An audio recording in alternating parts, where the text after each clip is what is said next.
Welcome back, everyone. Thank you for joining us. Hello. We're glad you're here. I'm Steve. And I'm Scott. Together, we're Backyard Musing Science and Technology Channel. Yep, and we are talking about a health topic today, which I would imagine a lot of people will be interested in hearing about. So very interesting. Here we go. Yeah. Findings suggest men planning to conceive should be cautious with antioxidant supplements, as excessive intake may affect sperm and early craniofacial development in offspring. Antioxidants are often promoted as powerful supplements that can help prevent chronic illnesses and cancer, treat conditions such as COPD and dementia, and even slow aspects of aging, and they are a replacement for snake oil. Because of these claims, antioxidant supplements have become widely used in many areas of health and wellness. Would you like to know more? They are also commonly recommended in the treatment of male infertility. However, new research from the Texas A&M College of Veterinary Medicine and Biomedical Sciences suggests that regularly consuming large amounts of certain antioxidants may have unintended biological effects. The study found that high doses can alter sperm DNA and may influence craniofacial development in offspring. So we're talking about maybe like an enlarged head, right? Yeah. Enlarged parts of your face or any part of anything from the neck above, right? Craniofacial. Okay. Yeah. That's sad. Yeah.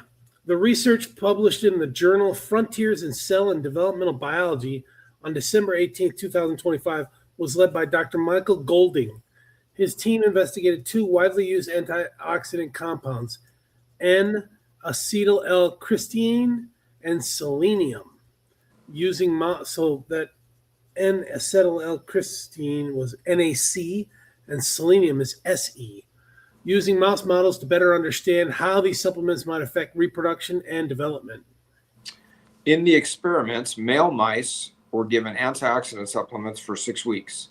Their offspring were later examined for developmental differences. The researchers discovered that the offspring of males exposed to these antioxidants showed changes in skull and facial shape, even though the treated fathers themselves did not show obvious health problems. So this is a passing it on kind of thing. Yeah. The findings indicate that men may need to be cautious about consuming very high doses of antioxidant supplements, particularly if they are planning to conceive a child in the near future. Antioxidants such as NAC are commonly used to counter oxidative stress. This type of cellular stress can occur after heavy alcohol consumption and has been linked to damage in many tissues of the body. NAC is a frequent ingredient in nutritional supplements and is also found in many multivitamins. NAC, remember that, folks. That's scary. It is. Because you could be taking this stuff and not even realize that you could be messing with your kids. Yeah, and at the end of this segment, I Googled and AI told me common antioxidant supplements, and I listed them, but I don't know if they contain the SE or the NAC. I didn't dig that deep in, but you're going to be surprised. But again, the main reason for this would be for somebody who's getting ready to take these kind of things to do your research, right? Check it out. Ask your doctor before they just dole out the big pharma stuff. Okay. Golding's laboratory has long studied how parental alcohol exposure affects the health of future offspring. Previous research from his team has shown that excessive alcohol consumption in fathers can be associated with a range of developmental issues in children, including craniofacial abnormalities, which that's just such a sad thing if it could be avoided. Because alcohol produces oxidative stress, the researchers wanted to test whether adding NAC or SE to the diet of male mice could offset those effects. Quote, we know alcohol causes oxidative stress, and we were looking to push back on it by adding a supplement known to lower oxidative stress, said Golding, a professor in the VMBS Department of Veterinary Physiology and Pharmacology. Continuing this quote, when we realized that offspring born to males that had only been given NAC were displaying skull and facial differences, it was a surprise because this molecule is universally thought to be good. So they were going for one thing, and then this happened and they discovered it. Crazy. Yeah. Oops. That's an oops, right? Yep. Quote again, when we sat down to think it through, we realized that it makes sense.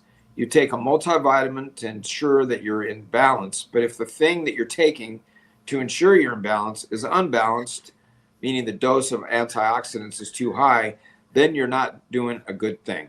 Okay, well, that's an understatement, I think. Scientists have long known that extremely high doses of antioxidants can sometimes produce unintended effects. Previous studies have shown, for example, that antioxidant supplementation can reduce the training benefits of exercise in endurance athletes. In professional athletes, excessive supplementation has even been linked to poor performance outcomes. All right.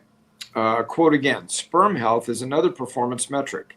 It's just not one that we think about in everyday life. That's according to Golding.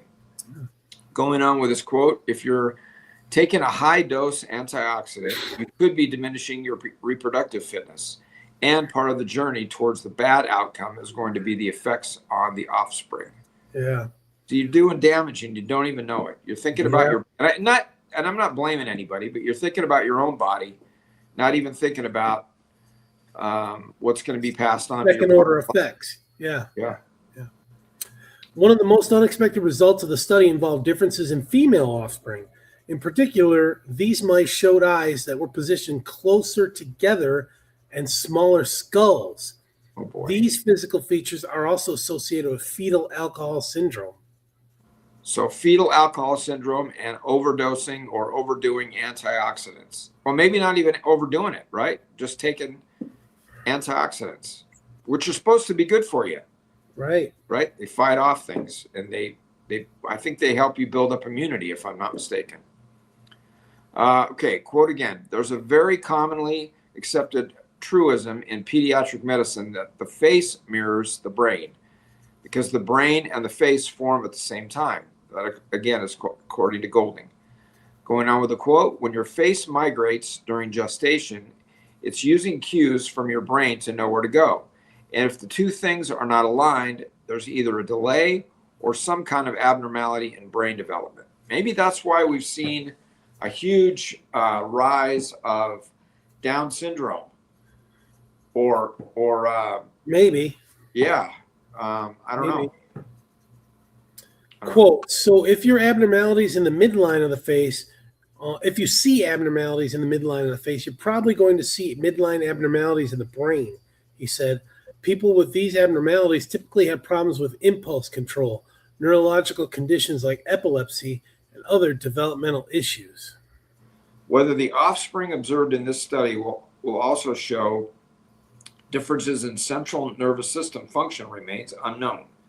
The researchers say further experiments will be necessary to determine whether these craniofacial changes are associated with neurological effects. And I'm not even going to crack my normal joke about more experiments because this is serious. Yeah, we need to get, these people need money. And so who would be the people that would be willing to donate to this kind of stuff other than the normal people that want their names on the building or whatever? You know, they give their money freely anyway, but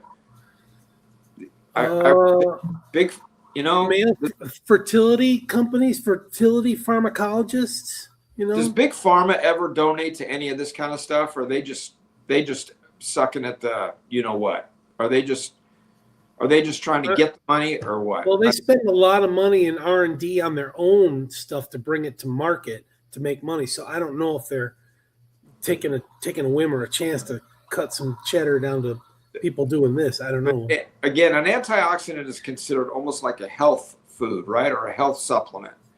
So you would think that the large health companies, the health food or health supplementation companies would be jumping on this and saying, hey, we don't want to poison anybody. We don't want to make anybody sick or anybody have any, defects to their head or their brain. You'd think that they would be all over this. And you'd think that like countries like Japan and Russia that have low birth rates that are suffering from replenishing the population, you think they'd be very interesting in this, fertility type testing. Yeah. All right, Golding describes the findings as part of an emerging and largely unexplored area of research. That's putting it mildly. While antioxidants can play beneficial roles in the body, taking excessive amounts without a clear medical reason may disrupt normal biological balance. Because many men regularly consume supplements that contain a large quantity of antioxidants, including NAC and other antioxidant-rich compounds, Golding emphasizes the importance of paying attention to dosage levels listed on supplement labels. NAC in particular is commonly included in multivits and is sometimes present in high concentrations. Okay, so more is not better then. That's one of those. If it tells you to take 1 a day or 2 a day, don't take 4 a day because you think, yeah, just, man. Quote again, if your vitamins are producing 1,000% of the recommended daily amount, you should be cautious, he said. If you stick to the 100% range, then you should be okay. Okay, here's where I researched. Popular antioxidant supplements include vitamin C, vitamin E, CoQ10, which I use both of those, all three of those, glutathione, I don't know what that is, and alpha lipoic acid, I use that, and turmeric. What is alpha lipoic acid? I don't know. I follow Dr. David Hyman. He's like a nutritionist, and I follow his recommendations. So I got to look into these. I didn't dig deeper to see if it has NAC or SE in them, but I'm going to dig deeper. Sorry I didn't get to it here, folks. It's all good. Turmeric. That's one that's really come on strong in the last couple decades. I used to cook with turmeric. Yeah. Well, it's been a real popular supplement for things. And I forget what else. Oh, it was ginger, I think. Turmeric and ginger were like a hot deal there for a while. But so be careful on the turmeric. Don't overdo on the turmeric, right? Right. And we would suggest that you guys look at your supplements and see if it has the NAC and SE, and then kind of pull back from that. I mean, if you're concerned about your sperm, you're not concerned, don't worry about it. Right. Okay. Well, there you have it, folks. All right. Thanks for joining us. We'll catch you this afternoon. Take care, everyone. Thanks for listening. Okay.